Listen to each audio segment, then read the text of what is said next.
Soy hijo de migrantes, mis padres eran del sur de Veracruz, se cruzaron de forma ilegal cuando mi madre ya estaba embarazada, por eso yo nací en Estados Unidos. Tanto mi papá como mi mamá trabajaron en las Torres Gemelas, cada uno en una torre diferente, eran del personal de limpieza. Cuando ellos murieron yo tenía 7 años. Después de eso terminé en un orfanato, tuvieron que pasar 3 años para que una pareja me adoptara. Mi nuevo padre era estadounidense, pero mi nueva madre era mexicana, había adquirido la ciudadanía estadounidense después de casarse con mi padre adoptivo. Mi padre adoptivo se llamaba Mac y mi madre adoptiva se llamaba Rafaela, fueron unos padres maravillosos, hasta que, cuando yo tenía 21 años, un malnacido entró a la casa durante la madrugada, quería robar. Mi padre intentó evitarlo y ese desgraciado lo mató, después le hizo cosas terribles a mi madre antes de matarla. Yo no estaba en la casa cuando eso sucedió, estaba en la fiesta de unos amigos, hasta el día de hoy siento culpa, porque estoy seguro de que si yo hubiera estado en la casa, las cosas hubieran sido muy diferentes. Después de perder a mi segunda familia decidí volver a México, ya no tenía nada que me atara a Estados Unidos. Yo sabía que tenía tíos, primos y abuelos en Veracruz y aunque había perdido contacto con ellos luego de que mis primeros padres murieron, sabía que la familia que tenía en Veracruz me iba a recibir con los brazos abiertos. Mi abuela se llamaba Rosa, y yo tenía el dato de que ella vivía en un pueblo que estaba casi llegando a Oaxaca. El viaje para llegar hasta allá fue agotador, nada más. Contando a partir de la frontera hasta mi destino, conté más de 7 paradas en diferentes pueblos, además de las veces que el autobús se detuvo para que comiéramos algo y fuéramos al baño. El viaje fue un calvario para mi espalda y también para mi cuello. Después de más de 24 horas de viajar en autobús, llegué a la central de la ciudad más cercana. De ahí tuve que tomar otro transporte de media hora para llegar al pueblo. El pueblo ese estaba dividido en 3 localidades, eso yo no lo sabía hasta que llegué ahí. Cada localidad estaba separada entre sí por muchos kilómetros, si yo iba hasta la localidad equivocada perdería muchas horas. Caminé por la orilla de las vías del tren mientras buscaba algo de comer. No tardé mucho en encontrar un puesto de hot dogs, ahí cerca había otras cosas más mexicanas, pero, aunque mi primera madre sí hacía platillos mexicanos, mi madre adoptiva jamás los preparó, sí cocinaba, pero comidas europeas que le gustaban a mi padre. El puesto de hot dogs lo atendían 3 señoras, muy amables por cierto, ellas se dieron cuenta de que yo no era de ahí. Físicamente sí lo parecía, pero mi forma de vestir me delataba. Me preguntaron quiénes eran mis familiares, yo no entendía cómo era que habían llegado a la conclusión de que tenía familiares ahí, pero, según las mismas palabras de las 3 señoras, nadie iba a ese pueblo de turista, todo el que iba era porque tenía familiares ahí. Les conté que estaba buscando a mi abuela, que se llamaba Rosa, y que no tenía idea de en cuál de las 3 comunidades vivía.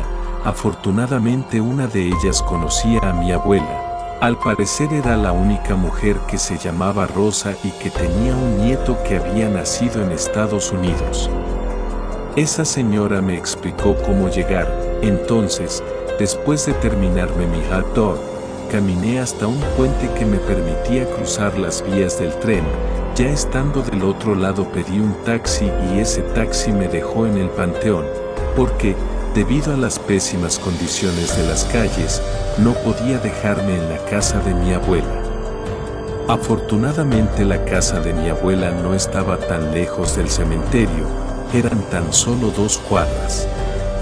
Una cosa que me llamó la atención del panteón es que no tenía muros, rejas, ni nada. Literalmente uno podía entrar caminando al panteón por el lugar que mejor le parezca. no había una entrada de referencia. Era muy extraño para mí, porque al menos en Estados Unidos, los panteones no son de esa forma. Finalmente llegué a la casa de mi abuela.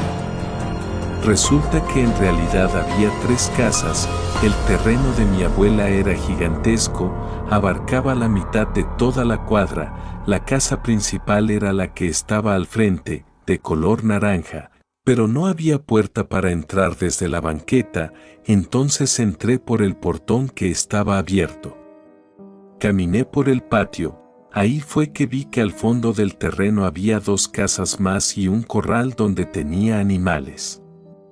Ahí en el corral había unos niños jugando con los patos, uno de ellos se acercó corriendo a mí y me preguntó a quién estaba buscando, que él era hijo de Ramón y que si estaba buscando a su papá mejor volviera en otro momento porque estaba trabajando. Yo recordaba que uno de mis primos se llamaba Ramón, pero ese primo era menor que yo, y no parecía ser posible que tuviera un hijo de 6 años. No le respondí nada al niño, solo me di media vuelta. Entonces, de la casa principal salió mi abuela, ella me reconoció, nos abrazamos. Entramos a la casa y tuvimos una extensa plática sobre todo lo que había pasado. Entre tantas cosas, la más importante era que mi abuelo había muerto el año anterior. Durante una semana mi abuela estuvo invitando a cada uno de mis tíos y primos para que me conocieran, y así yo me fuera familiarizando con todos ahí. Los primeros fueron los 2 primos que vivían en las casas del terreno de la abuela. La abuela me asignó un cuarto que no utilizaba y ahí ya me quedé yo. El 21 de octubre fue el cumpleaños de la abuela, todos nos reunimos para hacerle una comida, y mi familia aprovechó para decirme que durante el Día de Muertos se levantaría un altar para el abuelo, además de que pasaríamos toda la noche en el panteón, acompañándolo. Se organizó todo y cada quien se le asignó en que iba a ayudar. Esa noche unos primos y yo nos fuimos a una cantina, era de uno de los tíos, por eso, a pesar de que la cantina cerró a las 11 de la noche, nosotros nos quedamos adentro tomando. Ahí había una rocola, de todas las canciones que estábamos escuchando, hubo una que me llamó la atención por lo que decía, hablaba sobre un tipo que se había enamorado de una bruja cuando la vio volar a las 2 de la mañana. La canción contaba cómo la bruja se había llevado a ese hombre y lo terminó convirtiendo en una maceta. Yo aproveché para preguntarle a mis primos qué tan ciertas eran las historias sobre brujas, agregué que allá en Estados Unidos, por lo menos en la ciudad en la que yo vivía, no había casi nada de creencias en ese tipo de historias. Mis primos se miraron entre ellos de forma extraña y me preguntaron qué me había dicho exactamente la abuela sobre la muerte del abuelo. Me puse a hacer memoria. Lo que la abuela me había dicho era que a mi abuelo le había dado un infarto, pero eso era todo, no me había dicho el por qué. Mis primos comentaron que había algo que la abuela no me había dicho, y que, para entender todo, debíamos ir hasta el lugar en el que había muerto el abuelo. Salimos de la cantina, caminamos por la comunidad hasta llegar a la plaza, nos sentamos en unas bancas de concreto y mis primos me contaron una historia. Mucho tiempo atrás, cuando la comunidad recién había sido habitada, un señor de mucho dinero había construido su casa muy lejos de todas las otras casas, más allá del Campo Santo. En esa casa vivía el señor con su esposa y con su hija. Ellos eran envidiados por el resto de la comunidad, su comportamiento déspota no ayudaba en nada, no encajaban con los demás. En cierto punto, la hija empezó a meterse en la brujería, no tardó mucho en empezar a realizar rituales en los que sacrificaba animales para ofrecérselos a un demonio en específico. Lo que la hija quería era aprovechar que durante el Día de Muertos se abría un portal, para que el demonio cruzara y así traerlo a este mundo.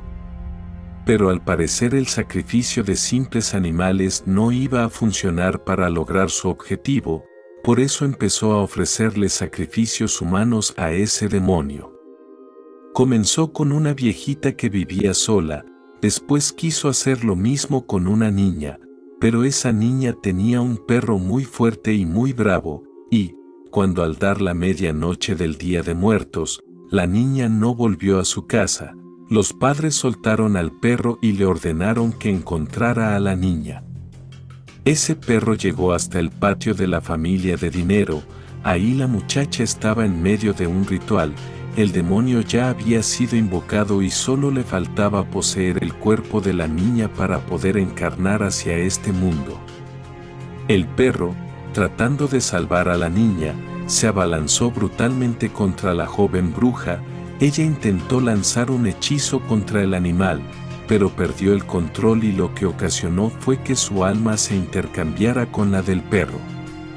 Entonces el alma del perro quedó dentro del cuerpo de la bruja y el alma de la bruja quedó dentro del cuerpo del perro. El demonio aprovechó para mezclarse con el alma de la bruja, pero el demonio no se había dado cuenta que el alma de la bruja estaba dentro del cuerpo del perro. Entonces el alma de la bruja, el demonio y el cuerpo del perro quedaron fusionados, creando así a la perra demonio. Por desgracia para el demonio, el cuerpo del perro no tuvo la suficiente fuerza para aguantar la fusión, entonces la criatura volvió al infierno. La pobre niña había presenciado todo aquel horrible suceso, ella corrió hasta su casa y les contó a sus padres lo que había pasado. Entonces ellos, junto con la demás gente de la comunidad, fueron hasta la casa de la familia de dinero, mataron al señor y a la señora, y, cuando llegaron al patio vieron a la joven bruja actuando como perro, ladraba y caminaba como animal. Y eso era porque en realidad era que dentro de ese cuerpo estaba el alma de un perro. La gente decidió que lo mejor era también acabar con su vida. Todos creyeron que la pesadilla había terminado, pero tras pasar un año y llegar nuevamente el Día de Muertos, la perra demonio apareció en el pueblo. Tenía la forma de una hermosa mujer, sedujo a un hombre y cuando él iba a tomarla se transformó en la horrible criatura que en realidad era. Ese hombre murió de un infarto y la perra demonio volvió al infierno. Desde aquel entonces volvía cada año a llevarse el alma de algún hombre. Lo que había pasado con mi abuelo era que uno de mis primos, sin saberlo, se había ido con la perra demonio. Mi abuelo fue el único que se dio cuenta, así que rápido se fue a alcanzar a ese primo, pudo salvarlo, pero él murió en el acto. Ese primo, luego de avisarle a la familia lo que había pasado, eligió irse del pueblo porque sentía mucha culpa. Yo no podía creer lo que me estaban contando, pero no me iban a mentir sobre la muerte del abuelo, por eso les creí. Estuvimos ahí un rato más y luego ellos me acompañaron de regreso a la casa de mi abuela para dormir porque al día siguiente íbamos a empezar con los preparativos del altar para el abuelo. A la mañana siguiente, después de tomarnos un atole todos en familia, empezamos con las actividades. A mí me tocaba era ir a la iglesia de la cabecera municipal para pedir un poco de agua bendita, y también para comprar unas cuantas veladoras. Me tardé 5 horas en ir y venir. Cuando regresé a la casa de la abuela ayudé a una de mis tías a preparar los adornos con la flor de cempasúchil. Al día siguiente una prima y yo le ayudamos a la abuela a preparar el pan de muerto. Hicimos suficiente para comer todos y para poner en el altar. Ya el último día antes de la fecha, entre todos terminamos de hacer el papel picado que utilizaríamos para decorar toda la casa. Después de haber terminado el altar de muertos, mi abuela nos dijo a algunos de los primos que matáramos a 3 patos para comerlos al día siguiente. Ya al día siguiente celebramos al abuelo ahí en la casa y luego de los respectivos rezos nos sirvieron el pato en caldillo de chile ancho, y también nos dieron pan de muerto con chocolate. Hasta ese momento yo nunca había probado la carne de pato. Debo decir que ciertamente es dura, pero también es muy sabrosa. El día terminó, la oscuridad de la noche se hizo presente, y todos salimos rumbo al panteón. Toda la gente, de las 3 comunidades, estaban marchando hacia el panteón, hasta los niños. Algunos llevaban velas, otros llevaban música, y otros iban tronando cohetes. Eso definitivamente parecía una fiesta. Antes de entrar, mi abuela me recordó que estaríamos ahí toda la noche y que si me daba sueño podía dormirme sobre alguna de las tumbas, pero que primero debía pedirle permiso al muertito para no hacerlo enojar.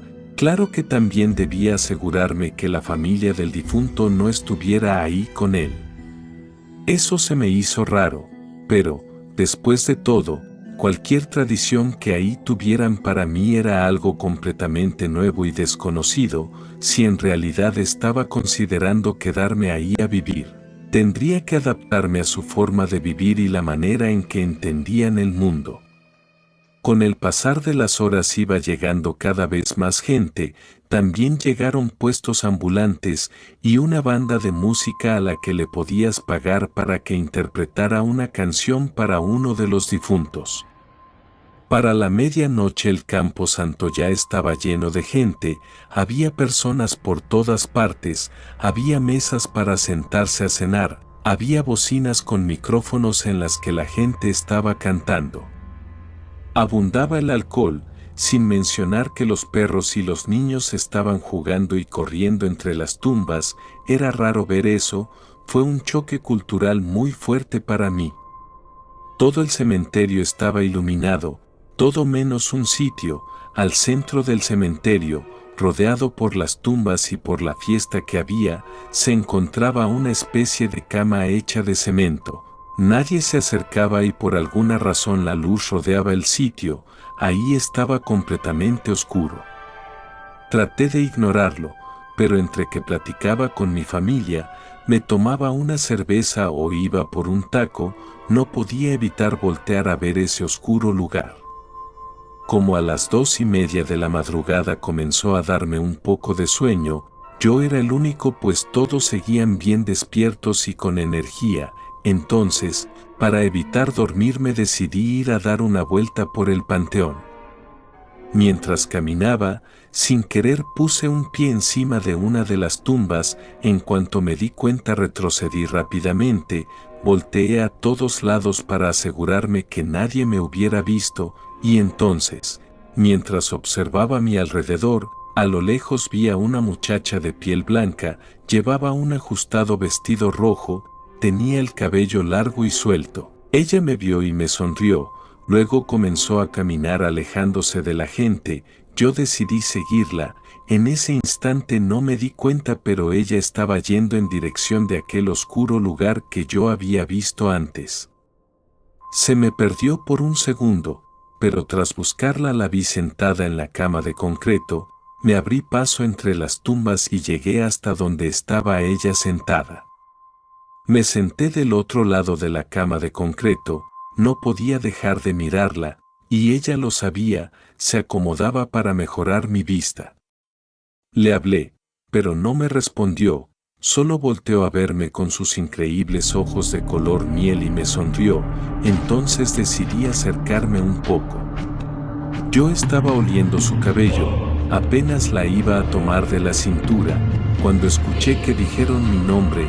Era uno de mis tíos, me estaba gritando que saliera de donde estaba. Yo no entendía el por qué. Volteé a ver a mi tío. Él, con señas, me estaba diciendo que ya no volteara a ver a la muchacha.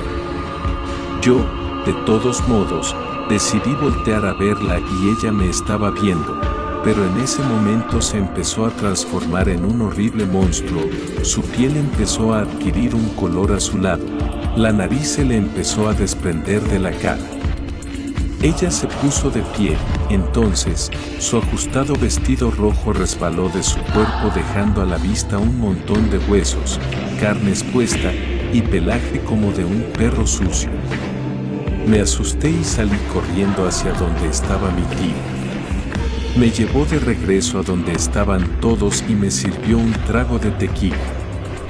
De inmediato le habló a mi abuela y ella empezó a rezarme una oración. Yo estaba pálido del susto. Mi tío y mi abuela me dijeron que yo había corrido con mucha suerte, que gracias a Dios mi corazón había resistido y no me había dado un infarto. Cuando volvimos a casa mi abuela habló seriamente conmigo y me preguntó si en verdad yo quería quedarme a vivir en la comunidad, porque la perra demonio no se iba a quedar conforme con que yo hubiera sobrevivido. Al final acordamos que me quedaría con la condición de que yo jamás, sin importar nada, no saldría de la casa de mi abuela en cuanto se pusiera el sol.